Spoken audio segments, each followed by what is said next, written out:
బొత్స సత్యనారాయణ గారు ఈ మధ్యన నరేంద్ర మోడీ గారు చేసినటువంటి వ్యాఖ్యల్ని నేను తీవ్రంగా ఖండిస్తున్నాను. పచ్చకావర్లు వచ్చిన వారికి లోకమంతా పచ్చగా కనపడుతుంది అన్నట్లుగా అవినీతి చేసే వారికి ఏది ఎవరు ఎలా చేసినా కూడా దానిలో అవినీతి వెతకటం మీదే వారి సమయాన్నంతా కూడా కేటాయించడం జరుగుతుంది. బొత్స సత్యనారాయణ గారు వారి మంత్రిగా ఉన్నప్పుడు వోక్స్ వ్యాగన్కి సంబంధించినటువంటి చేసినటువంటి అవినీతిని ఎవరూ మర్చిపోలేదు అనేటువంటి విషయాన్ని వారికి గుర్తు చేస్తున్నాను.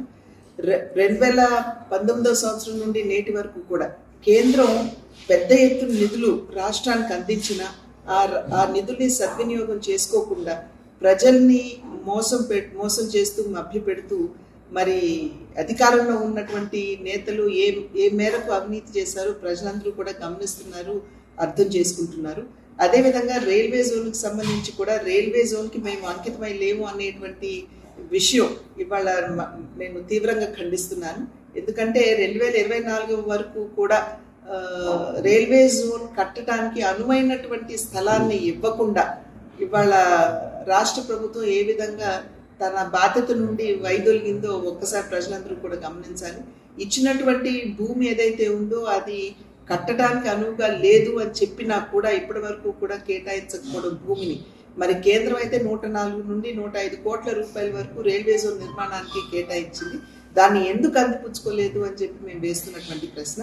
ఇవాళ జల్ జీవన్ మిషన్ కావచ్చు, ప్రధాన మంత్రి ఆవాస్ యోజన కావచ్చు, లేదా రోడ్ల నిర్మాణానికి కావచ్చు, పెద్ద ఎత్తున వనరులు రాష్ట్రానికి ఇచ్చిన ఇవాళ జల్ జీవన్ మిషన్ శుద్ధమైనటువంటి త్రాగునీరు ప్రజలకు అందివ్వాలి అనేటువంటి ఆలోచనతో ఇచ్చిన నేటి వరకు కూడా పేదలకి ఆ ఇళ్లు కానీ కుళాయిలు కానీ అందించకుండా వంచినటువంటి విషయాన్ని ఒకసారి రాష్ట్ర ప్రజలందరూ కూడా గమనించాలి. 10 సంవత్సరాల కాలం నరేంద్ర మోడీ గారు ప్రధానిగా ఉన్నారు, భారతీయ జనతా పార్టీ అధికారంలో ఉంది కేంద్రంలో. నేటి వరకు కూడా ఎవరు వేలెత్తి చూపి ఈ అవినీతిని మోడీ గారు కానీ లేదా వారి సహచర మంత్రులు కానీ చేశారు అని చెప్పలేనటువంటి పరిస్థితిలో పసలేనటువంటి ఆరోపణలు చేయడం ఎంతవరకు సమంజసం అని చెప్పి బొత్స సత్యనారాయణ గారికి నేను వేస్తున్నటువంటి ప్రశ్న.